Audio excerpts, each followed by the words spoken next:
I want you to picture two people, same country, same economy, same airlines on the news every night. The first person owns things, a house, some stocks, maybe small business.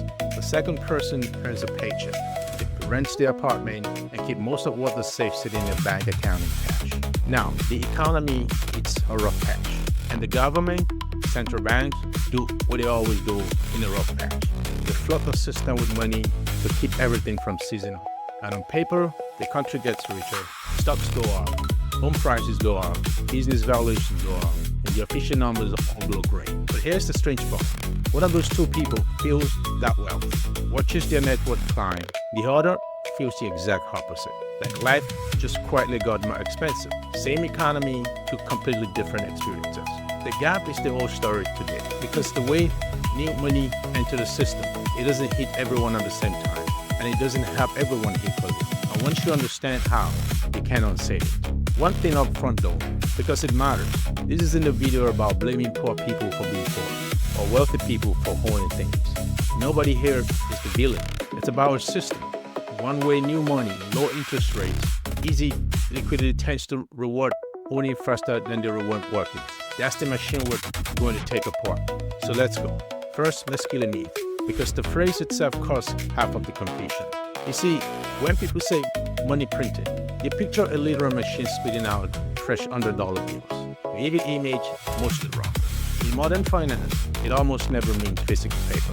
What it means is expansionary policy, and it comes in a few flavors, like lowering interest rate so borrowing gets cheaper, buying off financial assets, that's the famous one, that's quantitative easing, expanding the central bank's balance sheet, or just pushing more liquidity into banks and markets. So here's the honest translation. The phrase money printing is emotional. It's designed to make you angry, but the actual mechanism is cold and financial. More liquid, cheaper money, lower yields on safe stock, and this is the key. Higher demand for assets. Hold on to that last part because it's where the old wealth gap is born. Okay, so the central banks decides to act. Where does that brand new money actually go? And this is the piece almost nobody explains. So stay with me. New money doesn't get helicoptered evenly into every household.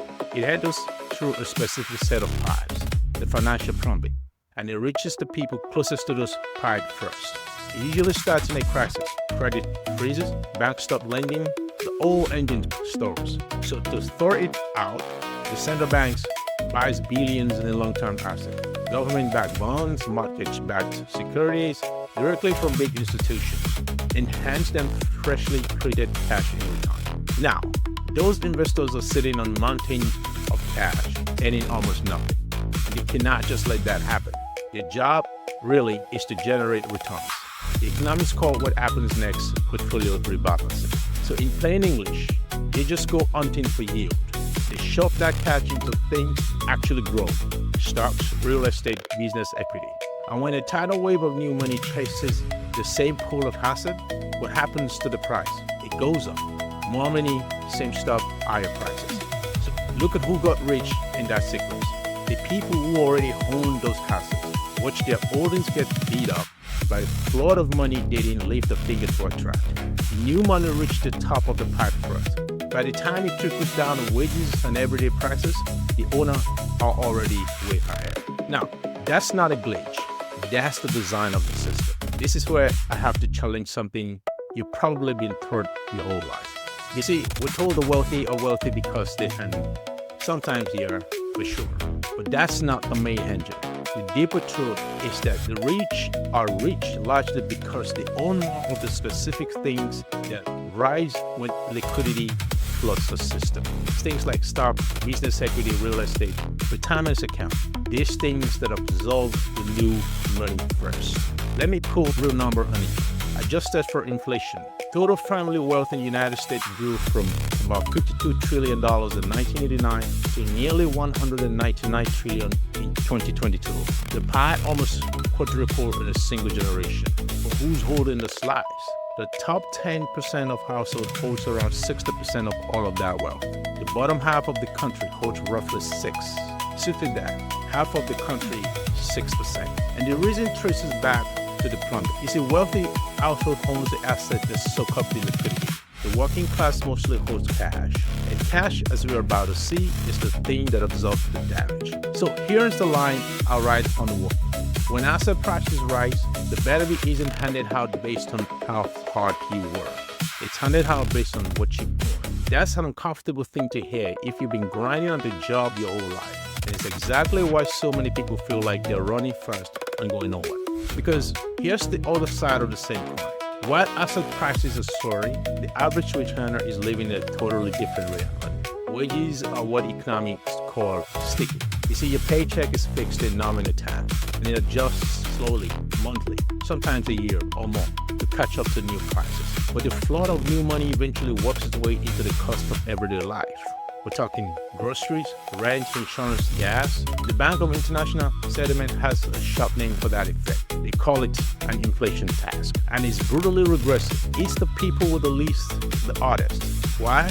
Because it destroys the purchasing power of cash and basic bank accounts. And who keeps most of their saving in plain cash? Lower income households, the exact people least able to afford to eat. Here's the math that made it real. Imagine inflation runs hard, say 20% over some stretch, but your employer only bumps your pay once a year. For all that month before the raise lands, you're losing ground every single day. In that scenario, a worker can effectively lose around 8.5% of your real annual earnings just to the timing of when prices rise versus when the paycheck catches up. You didn't do anything wrong. The clock just isn't on your side. And this isn't ancient history. It's right now. The Census Bureau puts median household income at around $83,730 in 2024. Sounds healthy? Yeah. But underneath it, the Bureau of Labor Statistics reported that from May 2000 to May, the real average hour earning, pay adjusted for inflation, actually fell. So even when the number on the paycheck holds steady, what it can actually buy slipped backwards. Which brings us to the only question that matters with a paycheck. It's not, is it bigger? It's bigger compared to what? If you want to see the whole thing with your own eyes, look at housing. This is where the wealth divide stops being abstract and shows up in the street. For someone who already owns a home, rising prices feels like a gift. Their equity climbs, their net worth grows, and they didn't have to do a thing. But for someone trying to buy their first home, those same rising prices feels like a wall that keeps getting taller. The down payment strips further away. They're bidding against investors, higher prices, and higher mortgage costs all at once. And the long arc is dramatic. The case Sheila National Home Price Index sets January 2 at a value of 1 as of March 2020, sit around 300. So United States home prices have more than tripled in a single generation. Everyone who got in rode that wave. Everyone still trying to get in has been chasing a target that keeps spinning away. Now, the present moment has a twist, and I want to be precise here. Right now, in 2026, housing is actually cooling. Price grows under 1% a year, and after inflation, home value have slipped backward for 10 straight months, with mortgage rates pegged around 6%. Relief for buyers? A little, yeah, but notice what it doesn't do. It doesn't hand back the tripling that already happened. The people who got in are still way apart. You see, cooling at the top of the mountain doesn't bring the mountain back down. So here's the line that captures it. The same price increase is a blessing if you own asset, and a war if you're trying to buy it.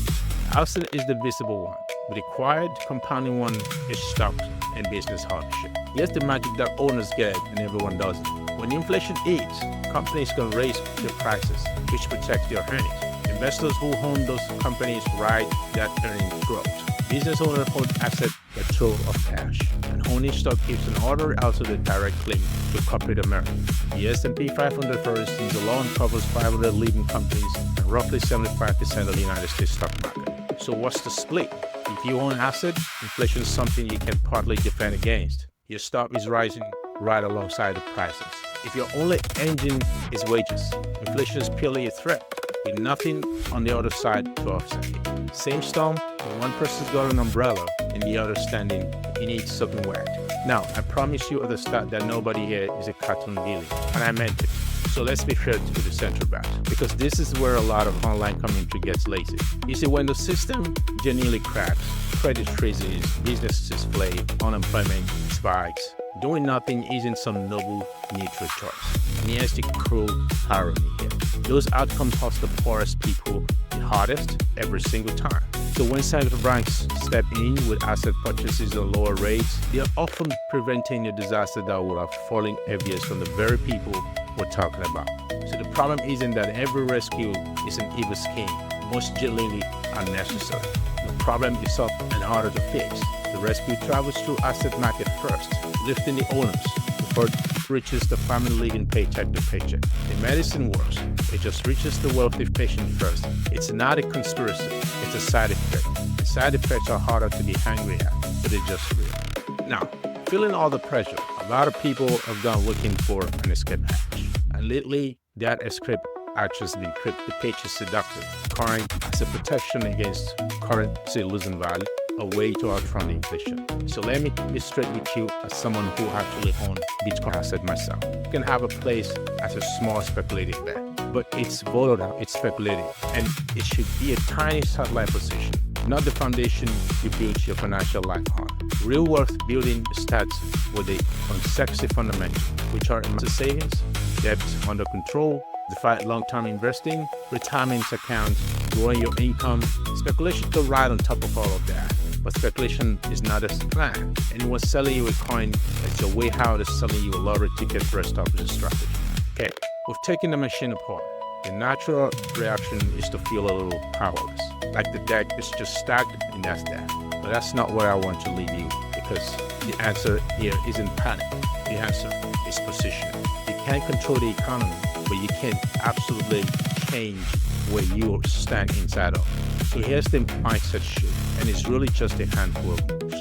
First, stop thinking only in terms of wages. Your paycheck matters, obviously. Wages get taxed by the inflation, while ownership is the thing that compounds. The goal over time is to slowly shift from being purely a wage earner toward also being an owner, even in small, boring, consistent steps. Second, hold cash for safety, not for wealth. Cash is your emergency shield. Everyone needs a cushion, but cash sitting still in an inflationary economy is guaranteed to lose purchasing power over time. That's not a rate, just does the math. Third, own productive things. Stocks, retirement fund, real estate, a small business.